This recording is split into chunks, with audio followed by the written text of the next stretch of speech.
Hi.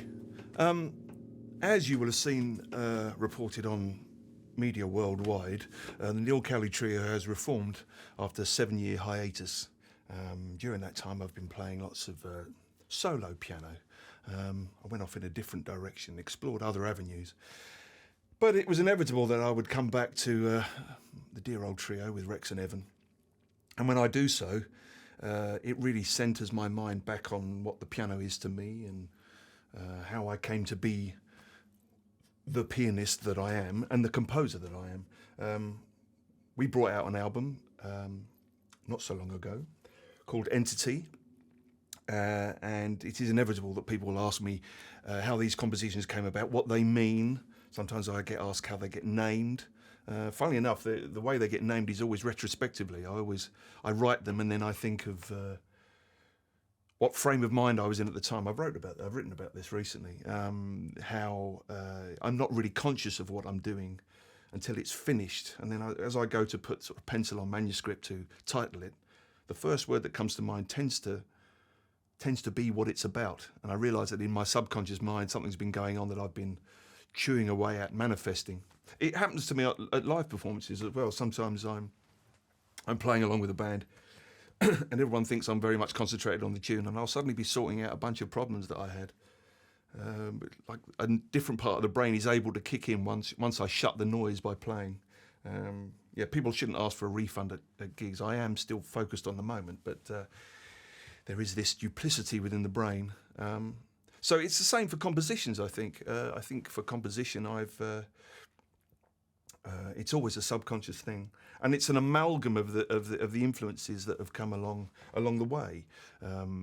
As a child, as a very young child, aged 5 or 6, there was a piano in my house that my father left there, and I would play away at it, making kind of ambient noise. And my mum said, "All right, okay, well, I think we ought to get you to lessons." And so I went to go and see an old lady called Mrs. Olive Rickson. And we used to pay £10 for 10 lessons. That was £1 a lesson. And I would go there on a Saturday morning. And Mrs. Rickson said to my mum, "I think the boy's got something, you know." But I did this for a number of years. And then just as by happenstance, there were no teachers to play the piano for hymns in assembly at my junior school. And I was about eight or 9, I think I was. And so I used to play Kumbaya, you know.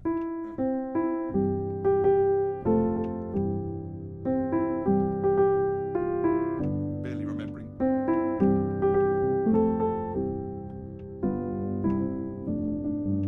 There we go. I used to play that. I had sort of a repertoire of about 8 hymns, and I'd just rotate them. Anyway, word got out to the borough advisor, the music borough advisor, a man called Mr. Eric Stevenson, who was about 9.5 foot tall, and he smoked a pipe, permanent pipe, and he was the straightest, had the straightest back I ever saw. Frightened the life out of me and frightened the life out of my mum.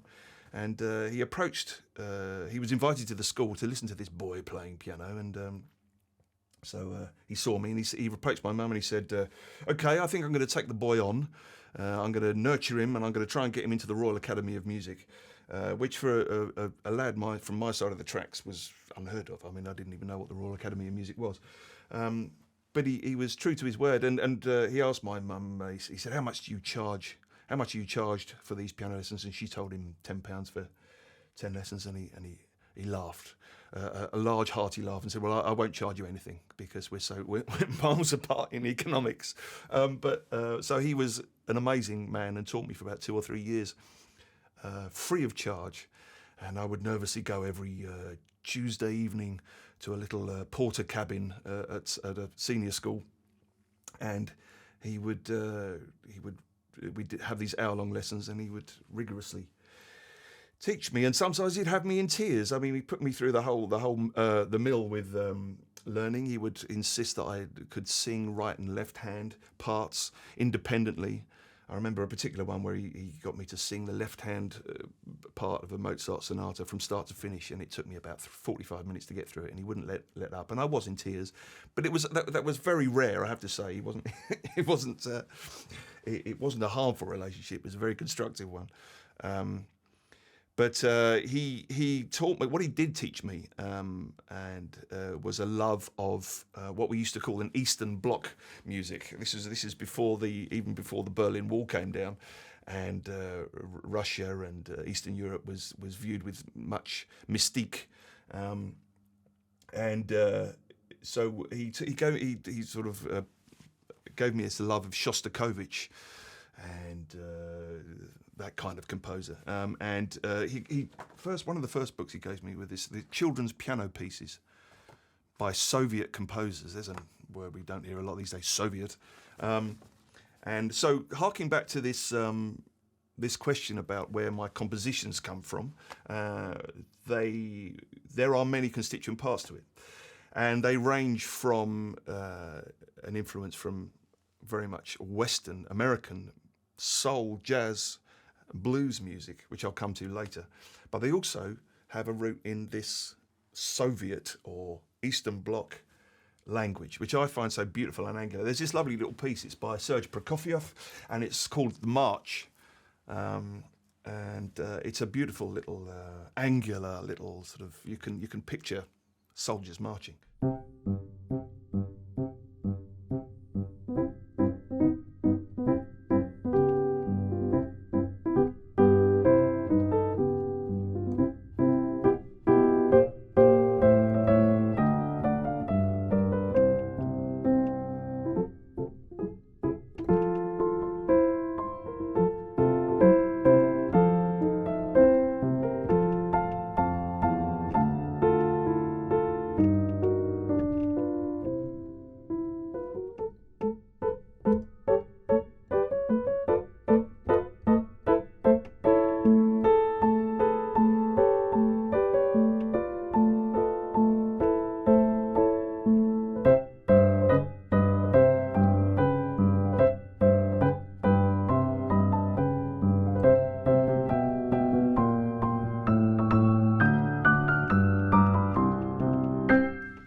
I used to love playing that in that little porter cabin at Swakely's School in Hillingdon.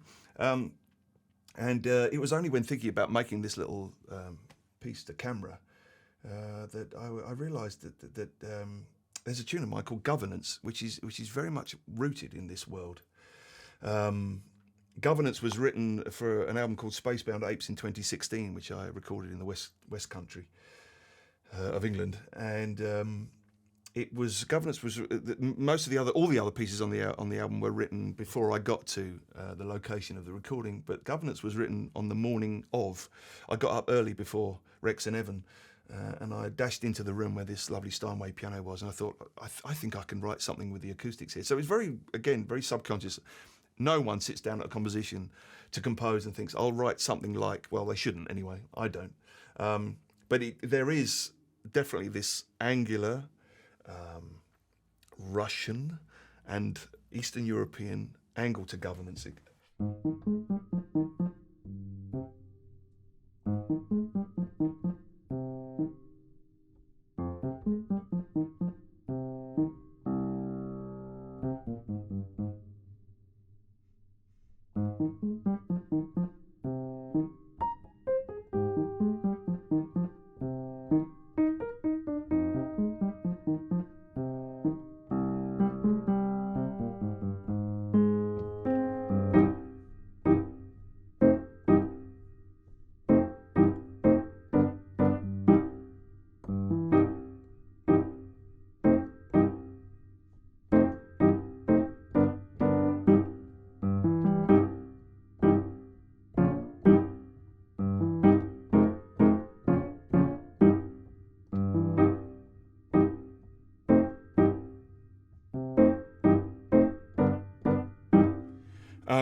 The angular parts of that, there is a little merging with someone I'll talk about later. A deep, instinctive, intuitive love for Errol Garner, which was bestowed upon me by my mum and my dad.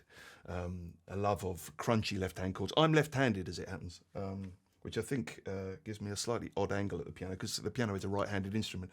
But Errol Garner plays lots of crunchy left-hand chords. And he also does a thing, just to digress for a moment, he does a beautiful thing where the right hand always lags behind the left to create the swing.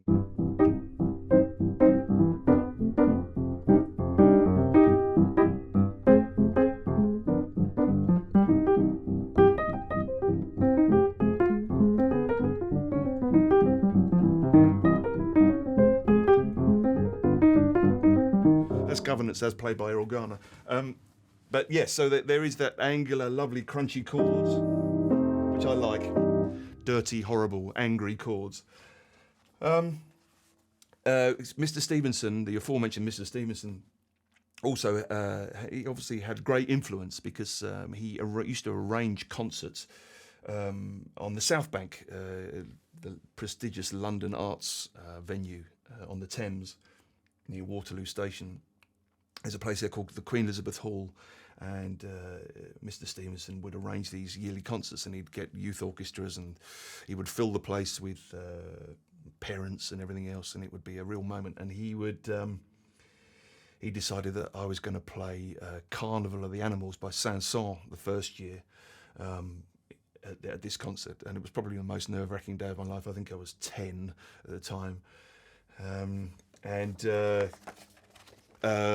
so Saint-Saëns Carnival of the Animals. Actually, I did it as a duet with his other pupil, a young kid called Adrian. Adrian took care of the left hand, and I took care of the right hand. I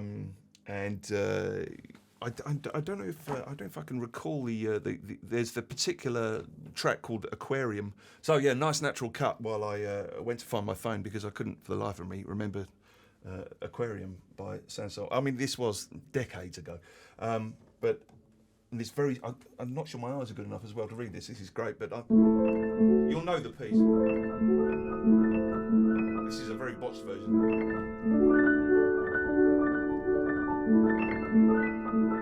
Yeah, that one.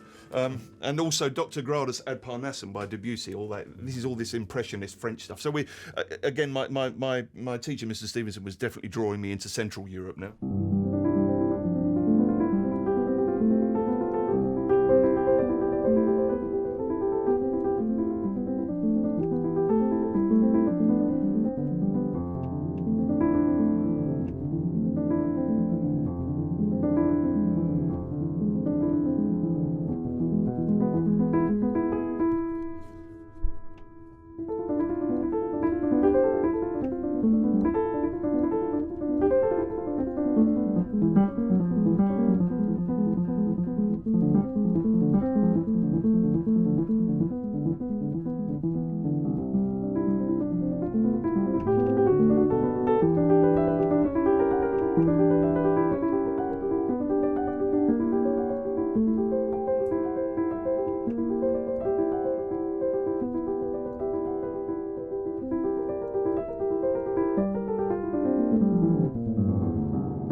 Etc. I'm amazed at how much of that I remember.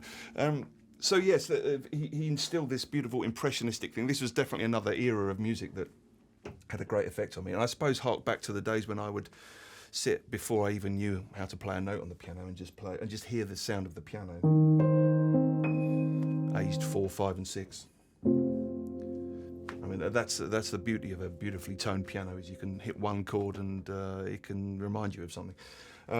But I think you can see that the piece I was playing earlier, you can hear that in Entity, the title track from the album, which is has those rippling effects. I think there's another famous Debussy piece, isn't there, where there's a cathedral buried deep in a lake somewhere, and you can just about hear the bells. Beautiful pictures like that. I've always been very happy to immerse myself, no pun intended, in those kind of metaphors. This is Entity, my piece.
warts and all.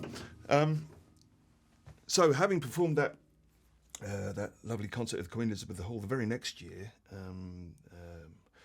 my piano teacher pushed me even further and pushed me further into that the Shostakovich world, into a piece I absolutely adore, the Piano Concerto No. 2.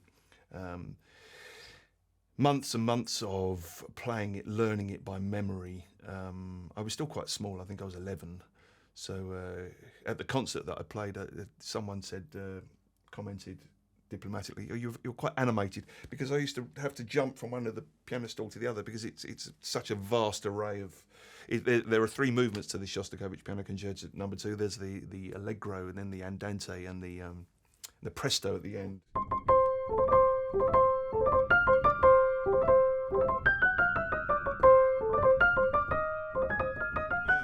Yes, blah blah blah. So it's all over the place. But the middle movement, the andante, is a very famous piece. It's stunning, and you need a full orchestra to play it properly. But it's that idea, and it filters into my love of John Barry as well. This is very symphonic and cinematic melody, and the landing of chords and space.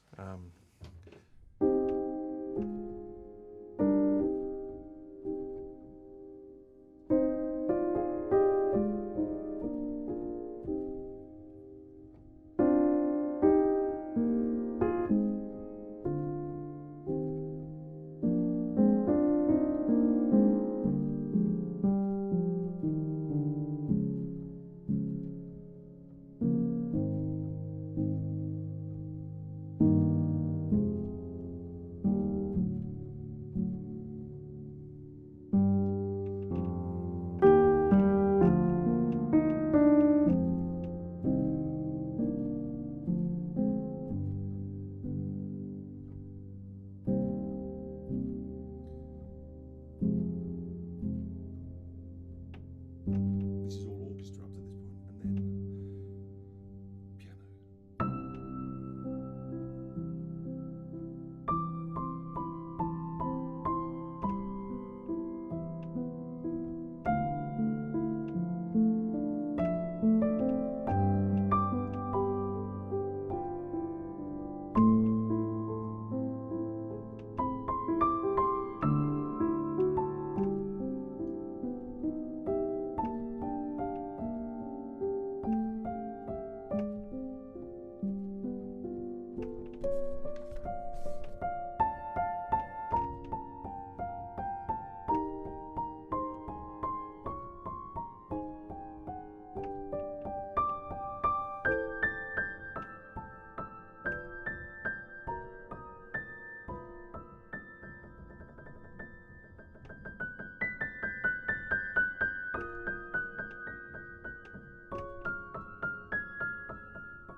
And so the orchestra carries on.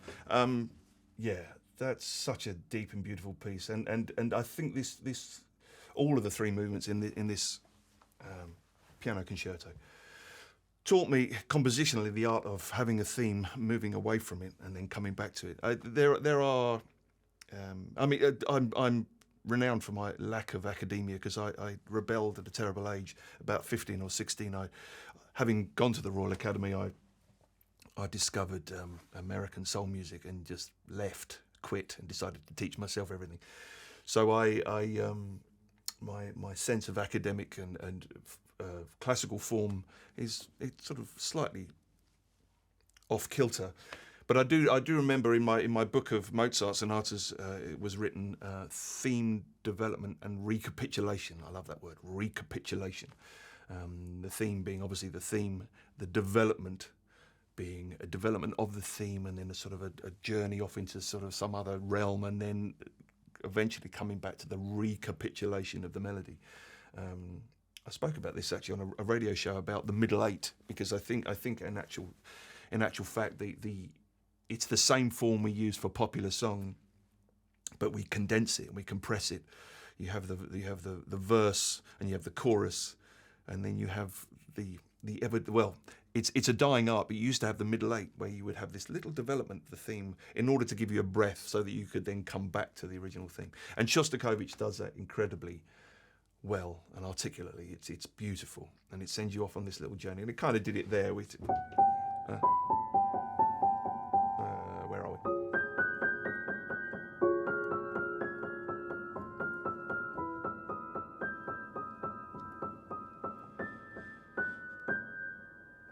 And when it lands, it's such a beautiful thing. It's like your heart sinks. It's gorgeous. Going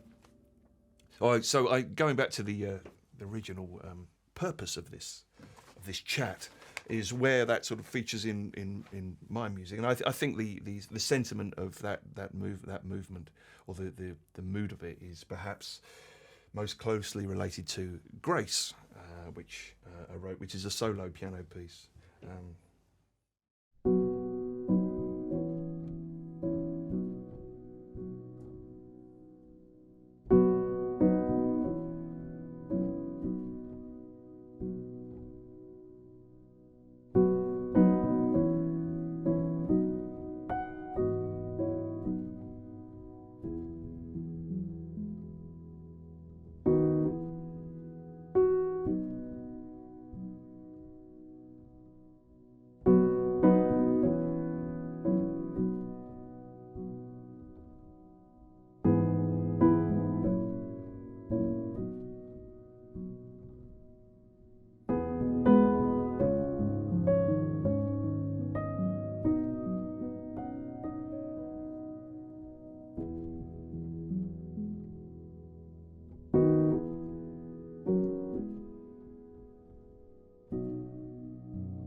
Glass of water. So after my exploits into, or my adventures in French impressionistic music, Russian classical music, above all of that, I was injected with a love and an appreciation for Bach, because he is the core of everything. And I was always told that my playing suited the Bach staccato. There are subtle nuances and differences between the types of staccato you use depending on which era of classical music you're playing. Mozart being different from Bach, and Bach was always very crisp.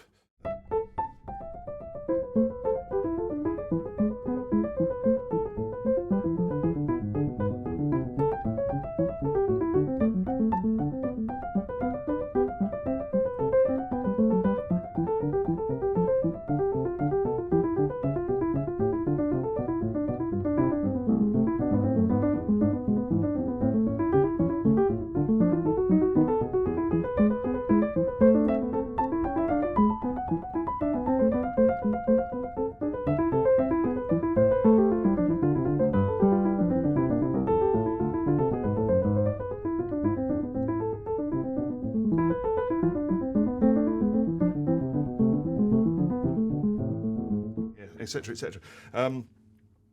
Now the crispness of that and the bounciness of it, actually, I don't know if it's a chicken and the egg situation. I don't know if a love for sort of the funky clavinet playing that you would get on a Stevie Wonder record, or the sort of percussive guitar type lines you get on a James Brown record. But they to me they seem to feed into each other.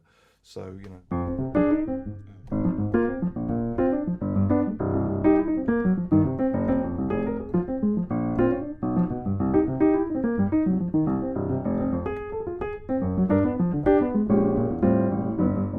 Kind of stuff. It's the Americanization of that sort of staccato sound.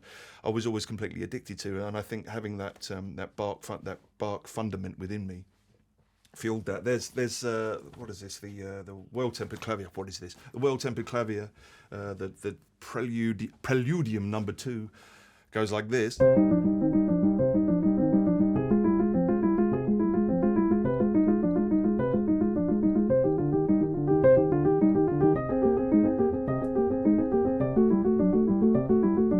I don't know if you can see my leg, but my leg is doing this. This is where the sort of the rebellious, sinful side of me started to come in, because I started when I was doing this kind of thing in my Bach practice.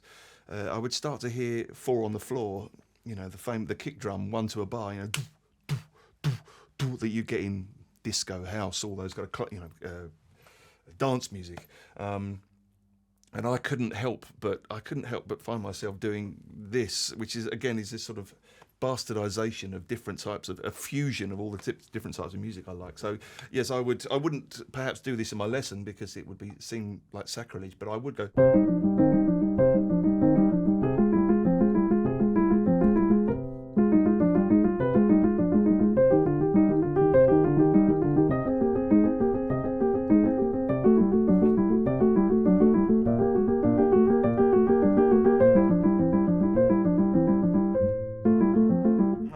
There's an A flat, but you get the gist. Those beautiful cyclical things. I mean, I love that kind of stuff. I love that cyclical nature. I think probably I utilise that in How Do We Catch Up?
So I think I wrote that tune really as an excuse to be able to play those Bach style semiquavers, but throw my body around in time. So it was all the naughtiness of private piano practice manifest. So yeah, as you can see, there is a direct link there. But any piano player understands the nature of Bach, understands the beauty in those semiquavers and those cycles, and they're hypnotic, and they are early hypnotic dance music as far as I'm concerned. But all this time I was nurturing a deep, deep love of James Brown and all the music that spawned from that era and that genre of music, that movement of music. My father was a jazz pianist. My mother loved jazz and loved anything with a beat. And I couldn't, despite everything that they tried to knock out of me in my classical music education, it remained. It's that love of movement and that love of moving in time, dancing, everything else. So when I discovered James Brown very late on, because I joined a soul band when I was 15, which was at the beginning of the end for my classical music education, and someone said, "Oh, have you heard this James Brown track?" I was utterly addicted. First, I tried to sing like him, and actually probably still have the nodules on my voice from attempting to sing like James Brown. I think I achieved it for a while, but then my technique was so bad I've never been able to hit certain notes again. But I absolutely worshipped the man. I thought he was an astonishing energy. I loved his work ethic. I loved that he was known as the hardest working man in show business, and he was a true inspiration. But I think the thing, perhaps the surprising thing might be that I didn't actually listen to, well, there weren't many keyboard parts. The keyboard parts were quite minimal, and any that were played were generally played by him fairly badly, actually. But the guitar lines were glorious, and again, harking back to that syncopation that you get within Bach, I loved the way that they took the mickey out of that notion. So an obvious example would be Ain't It Funky?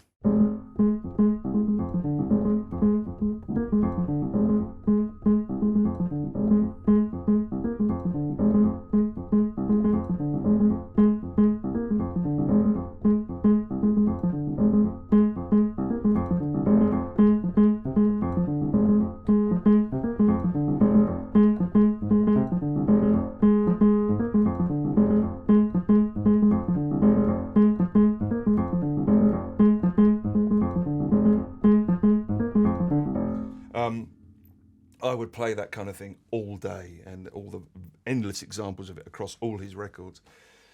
I would find the funkiest element, and I was discovering James Brown in an era where he was being rediscovered, and he turned up at Wembley Arena and played everything at sort of 300 times the speed, and that was great for me because it was just what I loved, but it was on speed. It was incredible. I saw him at Wembley Arena, and yeah, all that amazing syncopation. So I think when I compose now, there's that element as well that I subconsciously incorporate into it. A love of things that are slightly off the beat, and they turn up in weird places in my music.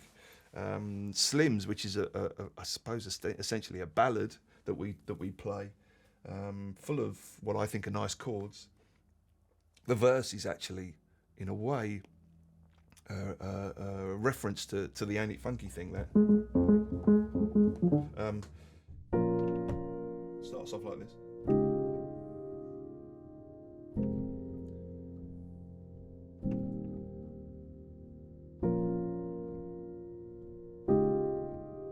Maybe probably say quite sort of Debussy chords, and then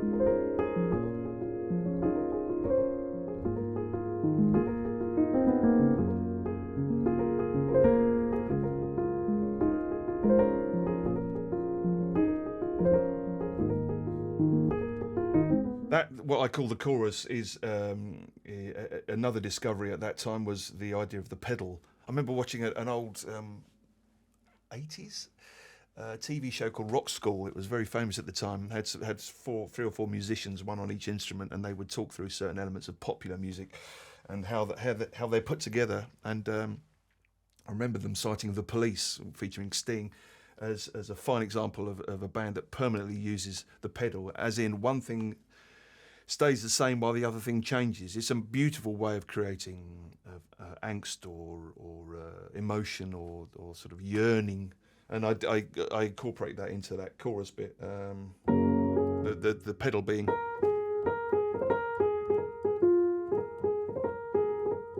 which in itself is just a repeat of a line and doesn't have any context whatsoever. Excuse me. But when you add the differing harmonies, also means you have to do half the work, because you that's already done.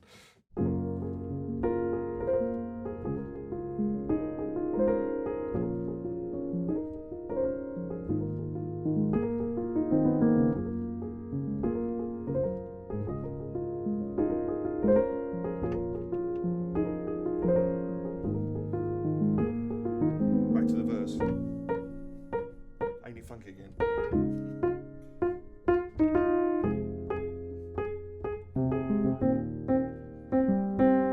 And it's a motif that I find irresistible. I've used it on the album Entity as well, on a track called Adam Alphabet.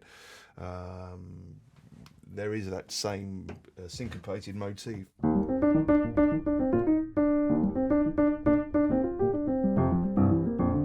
Oh, actually, I should interject. This is where the Errol Garner thing. I said I was going to mention Errol Garner. Errol Garner was a complete idol. The diminutive piano player. I think he was about 5'3" or something. He was so small. He used to put phone directory books on his piano stool, and it would be almost a standing angle like that, which meant he had this incredible technique.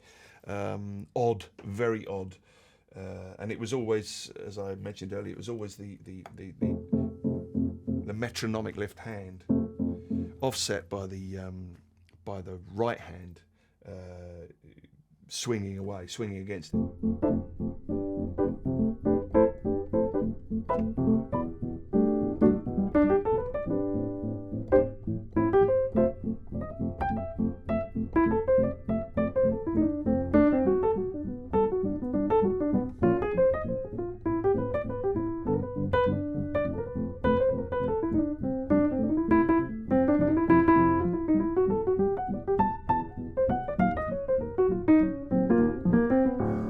I loved it. Was so lyrical, so happy, always made me smile. Dudley Moore, who I talk about quite a lot, was a massive fan of Errol Garner. He idolised the man, and on one occasion he got to play in front of him. Dudley was doing a gig. If you're not aware of Dudley Moore, he was a famous British comedian. Had a partnership with Peter Cook, huge in the 60s and 70s. I'm sure most of you have heard of him. He then became a Hollywood star, but he was also one of the finest piano players the UK has ever produced. Incredible piano player. Idolised Errol Garner and got to play in front of him one night. He was playing in a club with his band, and Errol Garner walked in, sat about 2 tables from the piano. And Dudley wasn't perturbed by this. He thought, "Great, I get to play in front of the master." And just before he went on, someone spilt a bottle of Coke across the top 2 or 3 octaves. And it was such a bad spill that when you played one note, all the top 2 octaves played together. So he couldn't go anywhere near the top of the piano because it just sounded like this. And Errol Garner got up and walked out, and that was the last time he ever saw him. So that's a very sad story about Errol Garner and Dudley Moore. But like Dudley Moore, I share that love, and I share that love of not only that amazing pendulum-like left hand and the swing against it, but also the nasty non-learned, because he didn't know what he was doing. No one taught him. Couldn't read or write any music, and yet composed music. But he used the fifth to great effect. I remember being taught in theory lessons at music school. You should never use the fifth, certainly not in the left hand. Horrible sound. Except it isn't. It's a great sound.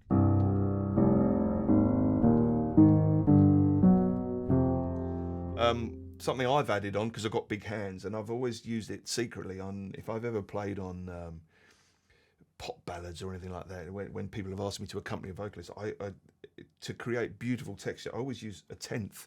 I increase the fifth. There's the fifth, and I add a tenth. So we've got, in this case, we've got an F and a C and an A. It's such a beautiful texture, and if you can't stretch it, just arpeggiate it.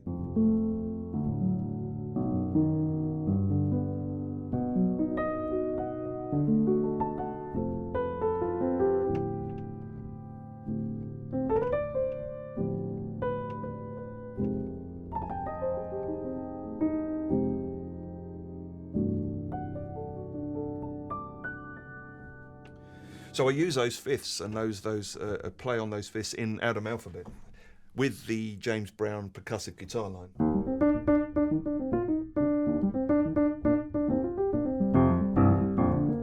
I accentuate.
And that chorus line really is that chorus part is again, it's an amalgamation of that James Brown thing, but also the sentiments of a Bach prelude for me, with those arpeggios, and I can imagine if it was Bach writing it, it might.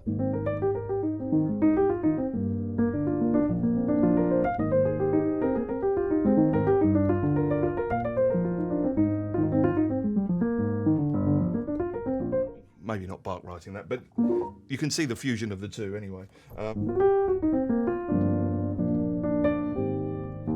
But yes, always that James Brown percussive guitar line, the head nodder, always looking for a head nodder. Okay, so I hope it's been of some interest to go on this tour of my compositional brain. It's been quite cathartic for me, I think, because quite often I don't know where this stuff comes from, and it's only by sitting down and sort of thinking about the various platforms and stages in my life and stages of my own learning and experience that I realise where these influences come from. I'm going to play a tune now just to play us out, which I think incorporates a lot of these basic elements and really does illustrate the messed up state of my compositional brain, and it's often induces Rex and Evan in the trio to say, I don't know why he's written it like that.